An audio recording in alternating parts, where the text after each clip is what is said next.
Okay, Chano. So, in total, ilan years na from mami mo up to now? Ilan taon ka na sa iFern? 7 years po. Pang 8 na po itong 2025. So, anong month? Alam mo ba kung anong buwan naman in 8 years? November 1 po. November. So, October 16 po pala. October 16 nag-join si mami. Okay. So, on October 16, 8 years ka na sa iFern. Yes po. Okay. So, kailan ka magka-21? August 18 po. Sa August. Okay. So, lumabas parang from the age of 13? No? From the age of 13, nasa iFern na si mami mo. Yes po. Okay. Ano yung parang natatandaan mo nung 13 years old ka na first na parang binili or ibinigay or pagbabago sa buhay na nakita mo sa nanay mo na o sa pamilya niyo, sa buhay ninyo nung nasa iFern na siya? From 20, nung 13 years old ka, ano yung natatandaan mo? Nung 13 po ako, kaka-start pa ni mami noon, ang pinaka-significant na change talaga sa buhay po namin. Yung araw-araw na kaming tawag dito? Araw-araw kaming pizza. Parang ganun po, sir. Araw-araw may pizza ka na? Opo. Okay. Kasi po yung life po namin noon, ano po sir, parang ultimo Jollibee luxury sa amin. Okay. So hindi ka nakakakain ng Jollibee na madalas? Opo. Parang kailangan pa pong magtapwan. Okay. Parang, so pag nag-honor student ka, papakainin ka sa Jollibee? Opo, Jollibee po reward na yun. Okay. Super reward na po sa amin noon. Yan. And ayun po, nung 13 po ako nag-start si mami. Yan. Since nag-start po si mami, nasa mind niya is pang extra income lang talaga at first. Opo. So yung mga kinikita niya sa iFern, for extra talaga na pinakakain namin, nakakalabas-labas na kami. Tanda ko po noon, 13 ako or 14 ako that time. Nadadala na niya ako sa mga, siguro sa inyo, baka normal sa iba. Sa akin, super memorable. Nadadala niya ako sa Santa Rosa, sa mga SM na... so nakakalabas ka na ng Batangas? Opo, parang gano'n. Before, sa loob ka lang ng Batangas? Opo. Ano yan? May kotse na ba siya noon or wala pa? Wala pa po. Wala pa. Wala pa po. Nagko-commute lang kayo? Opo. Pero parang for you, big deal na yun? Opo, super big na sa akin yun. Yung before you were 13, nakakapunta ka na ba sa SM? Or nung nag-iFern na si mami, saka kayo nakakapunta na SM? Nakapunta naman po, sir. Pero yung sa outside Batangas, yung Manila. Tanawan kayo, di ba? Apo, Tanawan. So, saan SM pinupuntaan niyo? Yung sa Lipa? Lipa lang po. So, sa Lipa. Dati Lipa. Ngayon yung Santa Rosa na. Kasi mas social yung Santa Rosa sa Lipa, di ba? Okay. Ano yung before iFern? Ano yung pinakamahirap na natatandaan mo na part ng buhay ninyo? Yung before you were 13 years old? Opo. Pinakamahirap, well actually, kaya very thankful din ako kay mami. Hindi naman niya hindi ko masyadong naramdaman na talagang mahirap kami. Okay. So, pero alam ko, kasi kita ko naman yung pinagdadaanan ni mami. And pinakamahirap for me is, yung makita ko si mami na ang business po si mami nun is online selling. Yung nabebenta po siya ng mga damit sa online, sa Facebook. Yan. And ang routine po niya, babiyahe po siya from Batangas to Divisoria, Baclaran, namibili ng damit doon. Tapos dahil ulit pa uwi. Opo. And siguro pinakamahirap na makita ko noon is yung puyat siya lagi. Tapos ang routine po kasi niya, pagka uwi, siya pa magmo-model. Okay. Hindi po siya nagamit ng mannequin. Siya po yung magmo-model noon, post. Picture. Siya, nakaset lang ba yung camera na gano'n? Ikaw ang nagpipicture sa kanya? Nakaset po. May setup na po siya. Ano yun? Nag-FB live siya? May live selling? May mga time po na FB live, pero mostly po, nakapost lang po talaga. Okay. So nakaganyan yung camera, tapos nagsiselfie na lang siya, na may stand. Para hindi kanya na-apply, po-posing na lang siya, tapos automatic na. Opo, naka-timer lang. Okay. Yung, parang ang pinakwento mo is yung hirap ng mami mo. Ang question ko sa iyo, yan, kunyari, meron bang times na walang makain, may mga ganun bang napagdaanan? Opo, sir. May time po noon, although super bata pa ako nito, medyo vivid, medyo malabo na memory. Pero, po yun, ang laman lang po talaga ng tiyan ko noodles. Okay. Puro lang po, Lucky Me noodles. Kaya suki po ko ng UTI. Okay. Laman lang po talaga, since wala po akong makain noon. Okay. Opo, ang naging, nung time po na yun kasi, magkakasama po kami nila daddy. Opo. Eh nga po, hindi mo kami financially stable. May umuwi kami ni Mami sa bahay ng lola ko, mother niya. Ano po. And syempre, pag umuwi kami, mag-serve ng pagkain si lola, si nanay. Ano po. And then, napansin niya na dumadalas yung pagbisita namin. Hanggang sa na-booking na ni lola. Bumisita ng breakfast, bumisita ng lunch, tapos bumisita ng dinner. Opo. Hanggang sa po na na-booking na ni nanay na wala pala kami makain. Okay. So, kunyari bisita, pero importante pala ang pagkain. Opo. Tapos, and kaya din po, puro noodles yung laman yung chan ko. Nag-work din po si Mami sa parang noodles something. Pansitan, ganyan. Opo. Mga Lomi House, di ba yun yung uso sa Batangas? Lomi? Opo, pero parang ganun po, yung sa mga nagagawa po ng mga noodles. Factory, hindi yung kainan. Opo. Okay, factory. And kapag may mga reject na noodles, inuuwi niyo po. So pwede mag-uwi ng reject na noodles. Ito yung mga natulog na. Opo. Okay. At least libre, di ba? Mas masarap pa yung reject na noodles sa Lucky Me. Hindi po. So iba pa rin tinta ng Lucky Me. Kaya alam niyo na, billion ng benta ng Lucky Me. Billion ng benta ng Lucky Me. Not many people know this, billion ng benta ng Lucky Me. Kasi yan yung affordable na pagkain. Tapos pagka may relief operation, lahat Lucky Me, di ba? Palaging Lucky Me. Pagka may bagyo, may lindol, di ba? Doon pa lang, jackpot na sila. Pagka pumaha, putok benta nila. COVID, putok benta nila. Basta may nangyaring sakuna, putok benta nila. Okay? So, you've been taking over your mom's business for the past 4 years. And bago ka nag-take over, ano yung parang best memory na with your mother na nasa IFER na yung buhay pa siya? Ano yung best memory? Ano yung like pinaka-mamahalin na ibinigay sa'yo? Or yung parang sobrang achievement na ang proud mo pala sa inyong dalawa? Or sobrang proud ka sa nanay mo? Ano yung nangyari? Siguro sir, pinaka-memorable sa akin na gift mo, pinaka-memorable na gift sa akin ni Mami is yung yung computer ko po. Parang pinost pa tayo ni Mami na. Okay. Kasi gaming computer na to?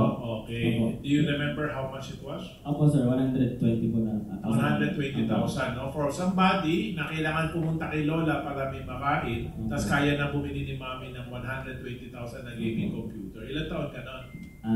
16. 15 siguro, bago siya nawala, no? So, hiningi mo ba to? Sinurpresa ka niya? Actually, hiningi ko po siya, pero sa pabiro lang po. Kasi nasanay na po ako na pag-birthday ko, talagang simple celebration niya. Apo. And yun nga po, nag-birthday ako noon, pandemic na po kasi noon. Apo. And nag-birthday ako, pag tatanong siya kung anong gusto ko, ang laging biro ko, world peace. Parang, laging biro ko kasi parang hindi naman niya mabibigay. Nung time na nagbiro ko, nagalit siya. Ano daw talaga gusto ko? Sabi ko, ikaw bahala, PC na lang, para may magawa naman lang ako. Tapos kinabukasan ko, pag-isip ko meron na. Ganun po kabilis. So, ito ba yung last birthday gift mo? Ako, ito na yung last birthday gift. gift. Ano sabi mo? August yung birthday mo? August po. August, tapos October 31, wala na si Mami. So, August, September. So, 2 months later, wala na siya. So, lumabas ito yung pinaka-last gift mo. Okay. So, how about for your mom? Like ano yung yung buhay pa siya, ano yung big purchase or big achievement niya na natatandaan mo na sobrang proud ka sa kanya? Yung Mini Cooper po. Yung Mini Cooper po talaga. Opo. Kasi po, tawag dito. Was this also on the last year of her life? Parang yung 2020? Opo, 2020 din. Feb 2020 po yung Mini Cooper. Feb 2020, okay. And kaya po yung pinaka-memorable or pinaka-biggest achievement for me, pinaka-super proud ako sa kanya. Ano na po talaga yun, parang before pa, gusto-gusto na niya yun, parang, yung gusto lang niya, pero hindi niya pinapangarap kasi ganun nga yung status ng buhay namin. Okay. Parang gusto lang niya. Parang hindi mo papangarapin kasi nakatatak na sa utak mo na hindi mo kaya. Oo, parang nagandahan lang siya. Parang ganun po. Yan. And kaya nung 2020 po, actually hindi ko po alam na maglalabas siya ng Mini Cooper. Nagulat na lang po ako na tumawag siya sa akin, pauwi na daw siya. Yan. Abangan ko daw siya. Tapos dumating siya, naka-Mini Cooper, nakababa yung bubong. Eh parang, naka-top down po. And yun yung first time ko, buong buhay ko na makakita ng ng top down po talaga na in person.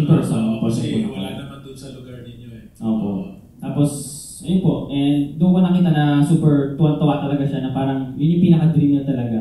And ano po yun, kahit pandemic, lumalabas-labas po kami, no? Kahit bawal, syempre, magpakita ka ng iPhone products, magdi-deliver lang kami ng ng mga vitamins, papayagan na. Inikot-ikot niya po ako sa Mini Cooper. Yan. Kaya yun po yung kumbaga yung biggest achievement niya for me. Yun po, yung kanyang Mini Cooper po. So, nung nag-aaral ka pa, so when was it na time na parang na-involve ka na sa iFern? Yung sinasama ka na namin sa meeting, sinama ka na namin sa Viper Group. When was this? Do you still remember? Ako sir, parang ano po ako nun, 17 po, going 18. Yung time na yun. Ako po ay grade 11 po. Pero napasok ako. Okay, pumapasok ka pa, pero pag may meeting, nag-attend ka na. Nag-attend ka na ng meeting. Okay, so how was it? Do you remember your first meeting? Kinakabahan ka ba that day? Sige, kwento mo yung first Presidential Council meeting mo. Yung first PD Council po, doon pa yun, of course, sa mesa din po. And super kabado po kasi hindi ko po alam yung mangyayari sa loob ko, ano yung mga pag-uusapan and everything. Kinakabahan po ako and hindi ko alam kung ano yung sasabihin ko. Yan, kapag tumapat na sa akin yung mic, yan, pag mag-share ako or kung ano po. Yan. Pero ano po, yung tanda-tanda ko pa po siya yung first meeting, super memorable po kasi super na-accept po ako ng mga PDs and especially kayo po sir. Kumbaga, the moment na pumasok ako sa mezzanine hall po natin, ramdam ko po talaga na-accepted ako, na-recognize ako. Ayan po, binigyan ako ng chance makapag-share. Ayan. Kasi para mas makilala din po ako ng ibang PDs na through kwento ni Mami. So, ano yung naging yung pumasok ka na sa iFern, involved ka na, ano yung mga naging duties and responsibilities mo as that time presidential director or SAPAR presidential director ka na? SAPAR na po yun. So, yung pagpasok mo sa SAPAR presidential director, so nag-rank advance na yung Mami. Yung nawala si Mami sa SAPAR Presidential Director, hindi pa, Presidential Director. Okay, so yung rank advance sa SAPAR Presidential Director, ikaw na yung naka-achieve, ikaw na yung tumanggap nun. Okay. So as a SAPAR Presidential Director of iFern, namina na yung account sa Mami niya, ano yung naging duties and responsibilities mo initially? Yung nag-o-umpisa ka, ano yung mga naging duties and responsibilities mo na natatandaan mo? Ako sir, noong una po sir, ang pinakaunang, ang nag-lalay po sa akin sir, bukod po sa inyo is yung tito ko po, of course. Yan, si Mami. Ito yung picture ni Mami. Baka tignan mo kung meron, kahit na walang audio, yung pakita lang natin yung nagka-Mini Cooper, ganyan. Sige. Okay, so ito si Charlie. Yan po. Yan po. Okay, sige. Go ahead. Share to us about your initial duties and responsibilities. Young Chan, I'm here. Opo. So, initial duties and responsibilities as a SAPAR Presidential Director. Opo. Noong time na po yun, hindi ko pa po masyado talagang alam kung paano gawin. May idea lang ako kasi nakikita ko si Mami sa bahay. Naririnig ko. Kausap niya yung sarili niya. Yan po. And ang una pong pinagawa po talaga sa akin ni Tito Joseph ko po is magpakita lang talaga. Yung attend kasi kailangan makita ng grupo na totoo talaga na ipapamana. And of course, na may applying pa rin talaga. May applying pa rin. Kasi very important po yun, na ang pinaka natutunan ko po kasi dito, sir, is yes, may mga mas matataas, Alex, Melay, di ba? May mga MDs and everything. Sila yung tinitingala. Sila yung tinitingala, pero kayo as an upline, as direct upline, kayo po yung tinitingnan. Kasi yes, may mga kanya-kanyang idol, yung mga MDs and everything, pero yung pinaka-upline, kayo yung tinitingnan. Yung mata ng grupo, sa inyo muna bago umakyat din sa mga uplines. And yun po yung tumatak sa akin. Kaya po, yun po, ang turo sa akin, kailangan makita ko lagi. Visibility, attend. Ang tanda ko po, unang attend ko po nun ay yung sa kick-off po sa Pampanga. Yung parang pandemic po nun, kaya 500 pa lang po sa Clark. Opo, sa Clark, sa Royce po ata. Royce Hotel. Opo. Ayun, and doon po yung first na in-introduce niyo po ako sa stage na nandun po ako mismo. Yun po. And yun po yung first attempt ko. And yun po, sa mga sumusunod na season, and umatanda din po. Tapos dumating na po dun sa time na nagsasalita-salita na po ako. Una, sharing lang sa online. Tapos po, naalala ko po nung that time sa mezzanine po, ilalive daw sa buong Facebook, kabado ako. Pero nawala yung kaba ko, wala naman palang audience kasi bawal. So kami lang po, mga speaker, tapos nakalive sa Facebook. Tapos I remember po, ang pinakaunang beses ko nagsalita in front ng maraming crowd ay Hyper RBA po, sa Metro 10 po. Opo, yun po yung first ever na magsalita ako. Opo, yun na po kasi turo sa akin ni Tito Joseph ko po, na kailangan, kumbaga, makita din hindi lang pag-attend ng season. Hindi lang pag-attend ng season yung makita ko. And ayun po, sa Hyper RBA, first time ko po na magsalita po sa harap na, I think that was, pandemic kasi so parang 500 po yung tao ng that time. Limited pa. And ayun po, remember ko ba nung kabado ako, pero na-arouse naman po. Yun po yung mga first ko po. Then, dumating na po yung time na, ayun po, tinuruan po ako ng tito ko ng RBA, ng NDO. Dahil, naalala ko din po kay Atmelay nung mga first meets po namin. Nakwento niya po sa akin na kailangan aralin ko din daw yung ginagawa ni Mami na nagte-train. Yes. So, kaya mo na mag-RBA, kaya mo na mag-NDO. Wala na issue, no? On the speaking part, you're okay. Yes, do you remember, like, what was the biggest amount at one time na sa bank account mo? Kasi hindi mo pa siya nagastos, yung nadagdagan. May natatanda 5-6 million po. 5-6 million in cash na nasa bank account mo siya. Tapos yung isang baksakan, ano yung pinakamalaking natanggap mo? Yung sa Lakad Branch? 3 million po. 3 million, okay. So nung ikaw na yung humahawak ng pera, ano yung parang nare-remember mo na unang dinesign mong bilhin for sa sarili mo? Ang pinakauna ko po talagang binili ay puro Louis Vuitton na items. Kasi po yung sa first event po dapat sa Royce, turo po sa akin tito ko, kailangan branded yung suot kasi mataas yung rank. Ito yung sinasabi mo, no? Sa Royce Hotel, tingnan mo, naka-face mask pa kami dito, naka-face shield pa. Yan yung unang best na makita sa stage, no? To be recognized. Iba-ibang amounts. So, puro si Chano na yan.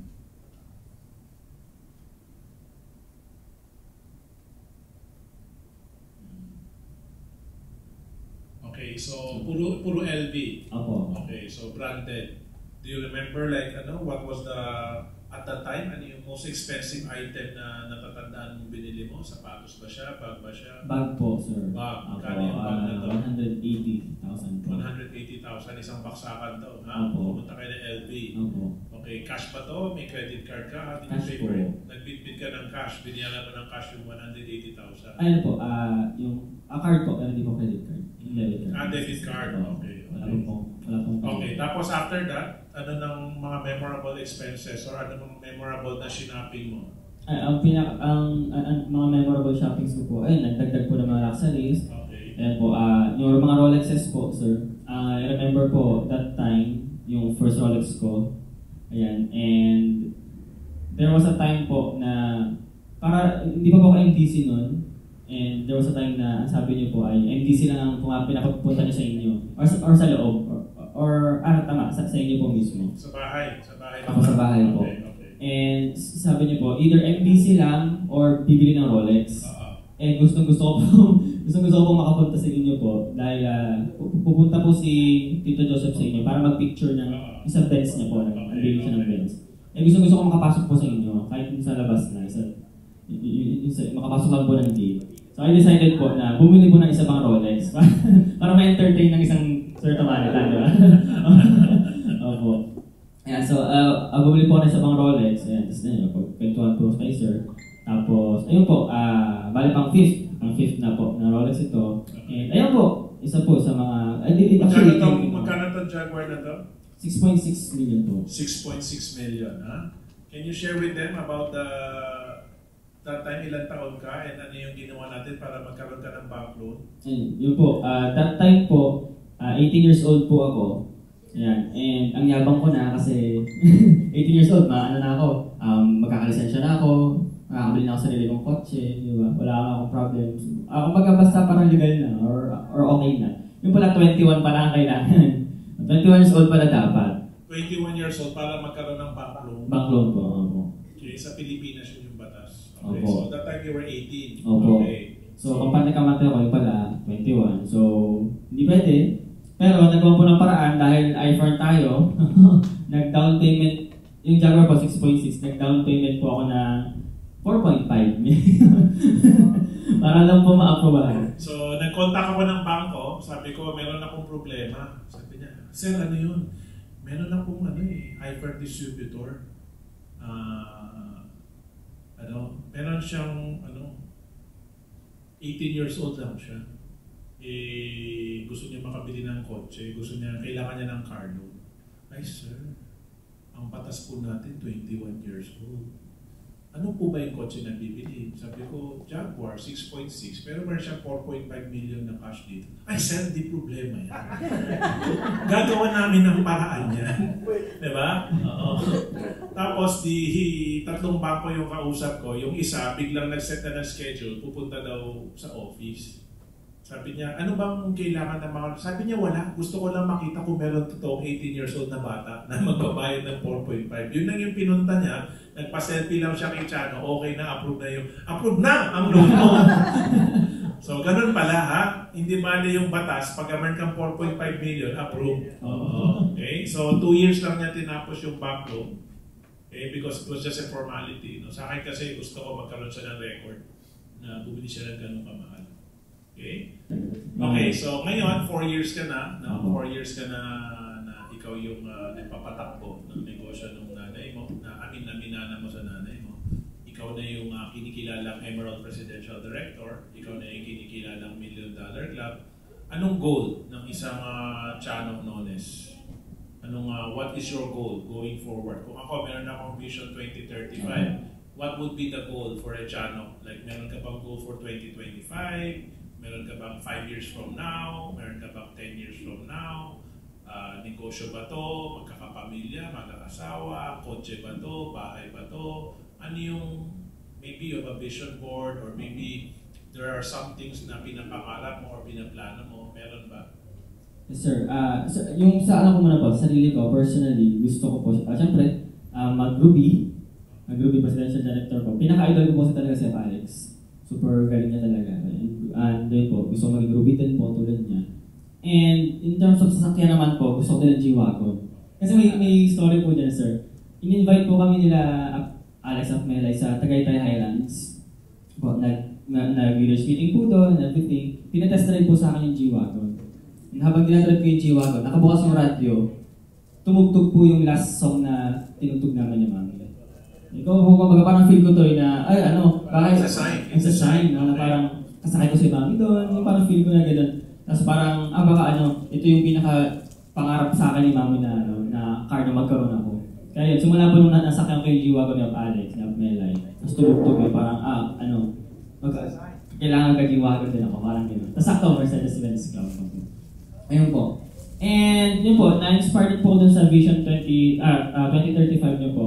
Kaya may numbers din po ako na tina-target. For 2025 naman po, ayun po, at least 10, yun na kwento ko po one time, at least 10 team builders, 10 new team builders, 5 new field managers, 3 new field vice president, tapos tig-isa po na SFDP and PD. And so far naman po, 40% na na po ako, yung progress ko, 40% po. And ayun po, sa long term naman po, siyempre gusto ko din po yung maging part ng magiging, wala pa siya as of now, pero siyempre mauna yung mga uplines muna. Yung ₱500 million club po. Yun yung gusto ko talaga maging. Yung part po ng circle. So right now, sa 92 ka na. Paano ka na? MDC 2. Yes po. Yung by the way, MDC is 50 million, MDC 2 is 100 million. So 92 na siya ngayon. If he hits 100 million, he's going to be the youngest MDC2. Okay? So, you have big targets, no? You have big dreams, no? G-Wagon is a 23 million peso car, no? Ruby Presidential Director is 7 million one-time RI. What do you think you need to do in order to achieve those things, and do you think you're doing it? No? Kasi I remember one of the sizzles, di ba? Sabi ni Bill Gates, sino yung tao na pinaka gustong-gusto mo? Sino yung tao na pinaka-ayaw mo? So, sino yung idol mo? Sabi mo na yung you don't want to be like that person. So, if you don't want to be like that person, huwag mo gagayahin yung ginagawa niya. Tapos kung meron ka namang idol, like kunyari, sabi niya, idol niya si Alex, sabi niya, gayahin mo. Ano ba yung ginagawa nung ina-idol mo? Okay? So maybe sabi mo, idol mo si Alex. What do you think are the things that make Alex your idol? And what are the things na ginagawa ni Alex na dapat mong gayahin? Yes po, sir. Yun nga po, sir, no? Kumbaga, to achieve yung mga goals na yun, kailangan galawang Alexis Asuncion. Ano po? And of course, yun yung yung araw-araw, may big results talaga. Ano po? As in, araw-araw talaga. Araw-araw may big results. Araw-araw, max out. Yung coding, yun po talaga yung goal. Ano po? To achieve yung mga dreams na nakwento ko po kanina. Ano po? And gusto ko po matutunan kung paano niya the way siya mag-handle ng tao. Super galing niya po mag-handle ng tao. Kasi hindi lang naman po ako yung nalagasan ng leader. Kasama din po sila. Same din yung nangyari sa grupo ko, sa grupo nila. Pero sila, ang bilis nila na patch. Nakagawa agad sila ng new set of leaders. Agad sila, nakapalit, nagkaroon ng kapalit na leaders agad yung mga nawala po. And of course, yung galawan, yung sipag po niya, Alex, and yung Melay po. Yung puso nila, I remember na ang pinaka-important po is yung pinaka-important dito is yung puso mo to help yung pagmamahal mo sa grupo. Dahil natutunan ko po kaya Alex, kaya Melay, respect your uplines, love your downlines. And kaya Alex po, ramdam namin na kahit super lalim na namin, diba? Kumbaga, Emerald Presidential Director, nalinya na kami ng Alex, pero lagi siya nasa likod namin po. Kaya yun din po yung ginogol ko, na maging ganyung klase yung galawan po, katulad nung kaya Alex, the way mag-close ng accounts, the way mag-close ng deal, and the way mag-train ng tao, the way makakonect sa mga downlines, sa mga leaders. And ayun po, yung nakwento ko din po sa inyo, one time po sa mentoring po natin is gusto ko din po maging katulad po sa inyo na in just a snap may solution agad sa problems. Kasi syempre as a 20-year-old na medyo malaki yung grupo, tas 99% ng grupo is mas may edad sa akin and mas may experience in terms of life. Diba? Gusto ko po yung gano'n, yung parang any problem, hindi naman any problem, pero yung pag may problem sila, in just a snap, certain 5 minutes, may solusyon na agad. Nakita ko din po siya kaya Alex na every time na magkwento kami sa kanya, may share talaga siya sa amin na advice po. Yun po sir, yung mga gusto ko matutunan sa inyo at sa kanya po. So, there's so many things na pwedeng gayahin kay Alex. So, ang tanong ko, nagagawa ko ba? Hindi sir, kulang na kulang. Okay, so ano yung, kung hindi mo nagagawa at kulang na kulang, and kung seryoso ka dun sa goal mo. Kasi sabi nga nila, what you are not changing, you are choosing. Kunyari, puro tambay, puro tulog. Diba? Kunyari, si Michael, puro president ng asosasyon. Tama? So, yun yung pinipili niya. If hindi niya ma-let go yung position niya, pipili ka kasi yung position mo na sikat ka, diba? Tinitingala ka, versus yung position dito sa IFER na kumikita ka ng malaki, nasusupport mo yung pamilya mo at yung pagtulong, tunay na pagbabago. Diba? So ngayon, si Jano, the success has become easy because minana mo yung account. No, but it come at a price. Tama? Parang nawala yung nanay mo pero nabigay niya sa'yo magandang kita, magandang buhay, magandang negosyo. Tama? So ang tanong ngayon, kung ina-idol mo sila Alex at ikaw nang nagsabi na hindi mo nagagawa, kulang na kulang. So, June pa lang tayo ngayon, no? So there's 7 more months in the year. Anong bago na gagawin mo para may pagbabago nga na mangyayari? Kasi kanina kausap ko yung tito niya, no? Sa Presidential Director Joseph Nones. Sabi ko, Joseph, ito yung anak mo. Magaling ka mag-post, no? Ang ganda ng mga post mo sa TikTok, sa FB, sabi ko. Pero kung hindi yan nag-translate into benta, kulang pa yung ginagawa mo. Diba? Sabi ko, 7 yung anak mo, no? O pa yung dalawa ni Mrs. nagpapalitan para magbantay ng bata, hindi puputok yung negosyo mo. Kasi kung anong binabantayan mo, yun yung magbubunga. Diba? Ang oras na binigay mo para sa bata, edi, magaling na tatay, mabait ka na tatay, mabuting tatay ka. Pero pagdating sa negosyo, hindi mo na alagaan yung negosyo mo, hindi puputok yung negosyo mo. Okay? So, tiyan, wala ka namang anak. Kung meron kang jowa, no? Jowa pa lang siya. Di naman ikaw bumubuhay sa kanya. So, ang question is, if you're serious with your goals, ano yung babaguhin mo? What are you going to do starting in June up to December in order to hit your 2025 goals? Yes po, sir. Sir, ano po, step by step, pero pinakaunang step po talaga doon, sir, is more results pa po talaga. Maghahabol po ng mas marami pang resulta, not just yung sa income. Yung sa income po, kasama po din sa, sa production, sa sales, bagong tao, benta ng produkto, lahat po, sir. In terms of results talaga. Naka-enroll ka ba sa iFern Mini Ladies Academy? Yes po, sir. Okay, so may natutunan ka doon? Yes po, sir. Yung nagpa-blitz, naka-attend ka ba ng blitz? Hindi pa po, sir. Hindi, okay. So you need to attend the blitz para maituro mo rin siya. Yes po. Tama? Meron ako sinina picture sa'yo, Ruben. So, there's so many things that need to be done. Yes, no? Sa akin, to give you advice, no? Patapos na tayo. So, syempre, late na rin. Magbibigay ako ng advice, no? Complete advice. Kasi I don't want to give advice na be a better leader, how do you say, understand more or what, hindi. Simple, kailangan practical. Kung yung blitz nga na itinuro natin, napakabilis. Pagka ginawa mo, no, given 60 minutes, magbenta ka, ito yung script, ginawa mo, magugulat ka, may benta. Sabi ko nga, ayaw ko na ng NDO. Gusto ko blitz NDO, no, or billionaires NDO.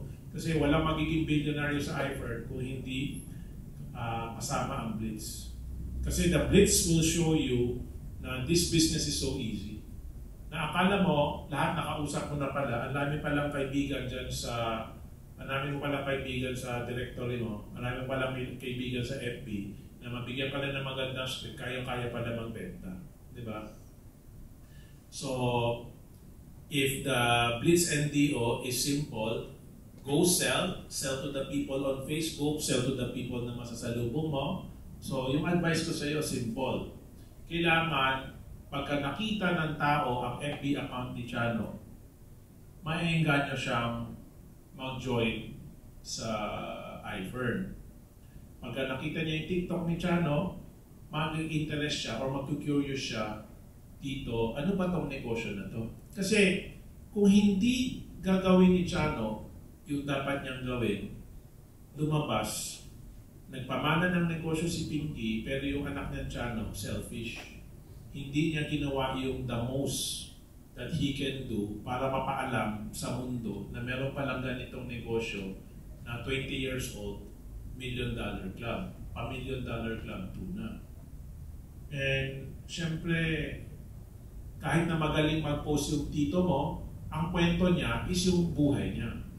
No? Ang kwento ng isang dating Shell employee na 100,000 yung sweldo, dating teacher, ngayon successful sa iFern, may 7 anak, di ba? Ang layo ng storya mo sa kanya. So, syempre, ikaw lang yung makakapagkwento ng storya mo. You want to be a motivational speaker, then practice. Use social media as a platform. Alam niyo, sikat na kabataan na yun. Tama? Yung kangkong chips, whatever. Alam sobrang dami ngayon. Ang namin pwedeng gayahin or get inspiration from. But with your own version of the story. Kasi sobrang dami ng basher ng networking industry. Tama? Tapos meron pang basher yung iFern na upline at downline mo na kumita sa iPhone ng malaki, pinagkakitaan ka, nakinabang sa'yo, nakatanggap ng tulong sa'yo, nag-acted ka ng income sa kanila, pero negosyo mo yung sinisiraan niya. No? Hindi yung kanina tinanong ko si Chano kung meron pa siya natatandaan. Kasi yung pag-alis nila, it did not end there. Na yung grupo ng mga upline downline niya, nag-e-event ngayon sa Batangas para makuha yung mga tao nila. Nagkaroon pa nga ng nagpa-blatter pa nga sila, sila upline Marby, di ba? Kasi tinulak siya ng isang PD sa Madel. May mga ganun pa pangyayari. No? Hindi naman lahat ng chismis umaabot sa inyo. No? So, merong ganun na pangyayari. So, hindi pa tapos to. Parang gumagawa pa sila ng mga moves para ubusin yung mga tao sa ilalim ni Chano at yung buong grupo sa Batangas. So, if Chano will not act, diba, then parang sayang yung pinamana ng nanay niya. That is my message, na parang pinaghirapan ng nanay mo kung anong meron ka. Ito yung last pula niya. Ito yung last wish niya para sa'yo na lumaki kang anak mayaman dahil sa negosyo na iniwan ko sa'yo. Siyempre, pag nag-iwan ng negosyo, kahit na ano pa yan, kahit na, I don't know, Yakult, Pure Foods Hotdog, Mega Sardines, BDO, Jollibee, kahit ano bang negosyo yan, kailangan alagaan. Tama? Kung hayaan lang siya, hindi patakbuhin ng mabuti, diliit na diliit at magsasara yan. Tingnan mo si Jollibee, at lakas na ni Jollibee, may mga pa-billboard pa. Pag nanonood ka ng YouTube, biglang sasaksak si Jollibee, di ba? Biglang papasok yung advertisement niya. Pero hindi lahat maganda. Kung magandang Jollibee dito, wala tayong second floor na yun. Di ba? Jollibee pa rin ito. Para maka-acted ka dito, bibili ka muna sa Jollibee sa baba. Dito wala kang bibilihin, di ba? Nandito ka. Pag nagutom ka, saka ka palang bibili. Di ba? One time, nagsalita ako dito, may kumakain ng Jollibee dyan sa gilid eh. So, if Chano will do nothing, if Chano will not do what he needs to do because siya lang ang pwedeng gumawa. Siya lang kasi yung nagmana. Siya lang kasi yung 20 years old na may ganun na storya. You understand what I'm saying? Yes, Pagka si Chano, masyadong in-enjoy yung pagiging bata kasi there is a time to be a child and there's a time to be an adult. Tama? If you continue to be a child for much longer, maybe the business that your mother left for you might be gone forever. But if you decide to be an adult, then you can salvage and save and prosper. Mas mapapalaki mo pa yung negosyo na iniwan ng nanay mo sa'yo, which yun yung nararapat. Kasi ang magandang kwento, 10 years from now, 30 years old na si Chano, tama? Tapos, $500 million club na siya. Tama? 10 years from now. Kasi napalaki mo. Tama? Tapos ang kwento natin, uy, alam mo ba, 14 years ago, 15 years ago, nawala si Pinky. Pero ito si Chano, patuloy pa rin na pinapalaki yung negosyo. Diba? Yung araw na na-interview siya ni Serto, nasa 92 million pa lang, ngayon 500 million na. Diba? We can go back to this day, na ito yung day na nakita na ni Chano yung direction. Diba? Kasi binigyan siya ng mapa ni Serto. Kasi at the end of the day, lahat ng treasure hunter, pagka nanonood tayo mga treasure hunter na movie, di ba? Or libro, nagbasa tayo, or comics pa yan, may mapa, di ba? May mapa. Tapos kailangan puntahan kung nasaan yung bundok, nasaan yung kuweba, at maghukay. Okay, so right now, I'm giving you the map. Pero ang lamang mo, lahat ng kasangkapan, meron ka na pambili. May pambili ka na ng navigator, may pambili ka na ng kotse, ng binoculars. No, kung hindi ka marunong magbasa ng mapa, pwede kang bumili ng magbabasa ng mapa para sa iyo. Gets mo? Kung kailangan mo panghukay, pwede ka bumili ng backhoe. Diba? Lahat ng kailangan, pwede. But syempre, ikaw yung gagalaw kasi storya mo yan. Nobody else can inspire, nobody else can give a better story than you. And recently, nagbigay ako ng script, nagbigay ako ng mapa kay Chano kasi sabi ko, Chano, you need to learn from a boy also. 21 na ba siya? 22. 22 years old. Ruel, pakita nga natin. So, ito yung first collaboration event nila. Makakala mo, ano lang ako, na masaya-masaya lang ako. Last year ko pa ito inutos din nila ginawa. Kaya nasabot na silang dalawa. Sabi ko kasi mag-join forces kayo. Kasi si Chano nagmana, si Matthew gumawa ng kusa. No? Matthew started iFern 18 years old, high school student siya. No? Parang in between Zoom meeting, nag-iFern siya. Okay? So, this is, magkano itong pay nyo? Kalating million yata, no? Yes, sir. 50. So, dahil nag-collaboration event sila, si Chana yung pumunta, no? Doon sa Bulacan, sa lugar ni Matthew, no? So, nagsalita siya doon, nag-sharing siya. $500,000 yung pay nila. And the next picture, yan, tingnan mo. 20 years old, tapos 22 years old. Okay? Naka-Mustang yung isa naka-Jaguar. Yan ang produkto ng iFern. Yan ang pwede mangyari pag susunod. Tama?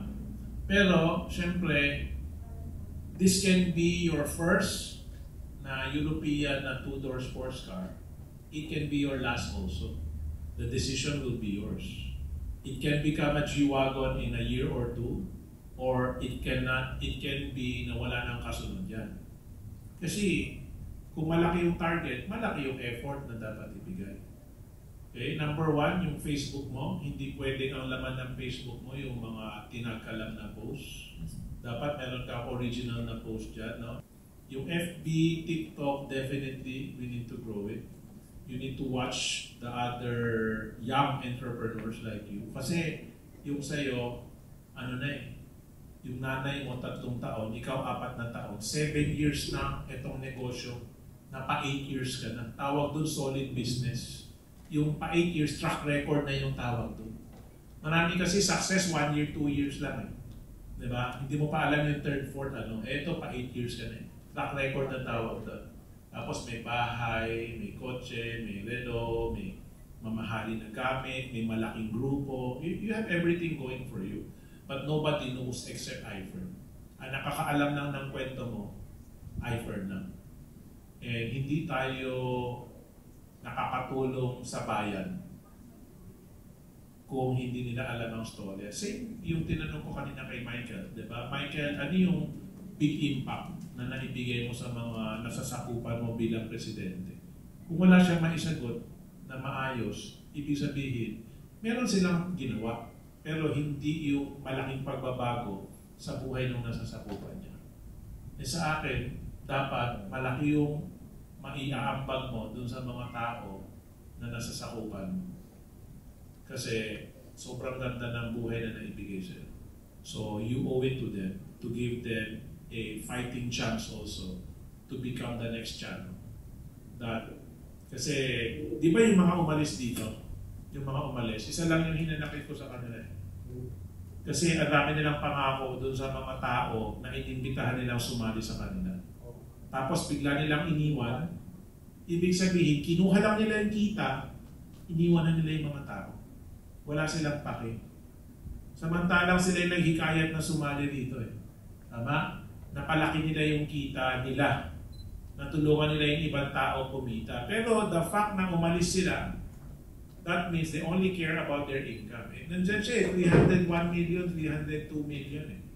The fact na kaya niyang iwanan, ibig sabihin wala siyang pake dun sa mga tao na naghihirap, na naniwala, na tumulong para kitain niya yun. Diba? Kasi kahit na ano yung hirap, tayo, mga lahat na magulang dito, mahirap, di ba? Bumitaw ba tayo bilang magulang? Pwede ba sabihin mga anak, ang hirap na, bahala ka na dyan sa buhay mo. Hindi, di ba? Kahit na gano'ng kahirap, lumalaban ka. Sa negosyo, ganun din. Lalo na sa negosyo natin, na konektado yung itaas at yung ibaba. Yung tulong ng itaas, ikaka-asenso ng ibaba. Yung trabaho ng ibaba, ikaka-asenso ng itaas.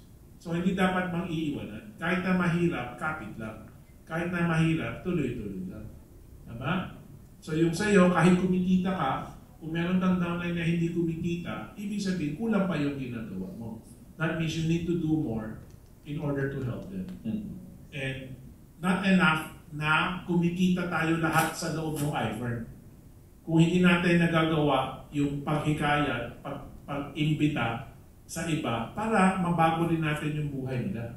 para matulungan din natin sila. Di ba? Kulang yung ginagawa natin. Kasi kung gano'n na lang, I di, my goal is to create $1 billionaire. His name is Tomani Tan. Tama? Eh di yan na lang ang pangarap ko. Hindi na ako mangarap ng 1 million millionaire. Di ba? Okay, so with that, thank you very much for listening. And thank you for having channel today as our